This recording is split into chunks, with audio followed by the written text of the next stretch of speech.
मोदी सरकार ने बिहार के साबिक सीएम और अवामी लीडर कर्पूरी ठाकुर को भारत देने का ऐलान क्या किया। कर्पूरी ठाकुर पर क्रेडिट लेने वालों की होड़ मच गई। लालू यादव के छोटे बेटे और बिहार के deputy CM Tejashwi Yadav PM Modi को मुबारकबाद देने के बजाय खुद ही क्रेडिट लेने लगे। तेजस्वी यादव ने ऐसा माहौल बनाया मानो तेजस्वी यादव की बदौलत ही कर्पूरी ठाकुर को भारत रत्न मिला हो। बहुत ही खुशी की बात है, लेकिन इसका असर कहीं ना कहीं पॉलिटिकली ये भी देखा जाएगा कि जो हम लोगों ने जाति आधारित गणना जो कराया और जो संख्या बाद में जो निकल के आई, उसके बाद ही जो भारत सरकार को जो है इस पर निर्णय लेना पड़ा।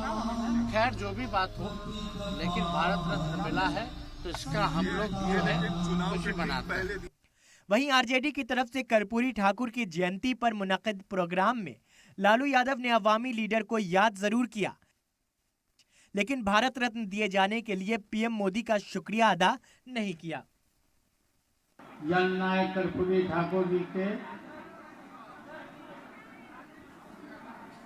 शताब्दी समारोह में हम लोग इकट्ठे हुए हैं और उनके गुणों को, उनकी कुर्बानी को, उनके योगदान को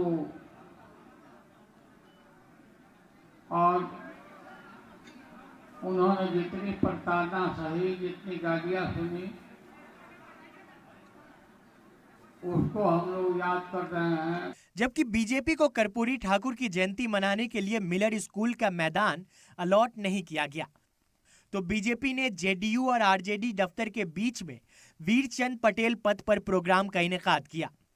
यहाँ बीजेपी के लीडरान ने अवामी लीडर कर्पूरी को याद किया। वैसे लोग जो नकली समाजवादी हैं, जो लोग नकली कपूरवादी हैं, जो कर्पूरी ठाकुर के नकली चेला है, वो लोग अत्याचारी, दुराचारी, भ्रष्टाचारी, वंशवादी एक गठजोड़ बनाने का काम कर रहे हैं।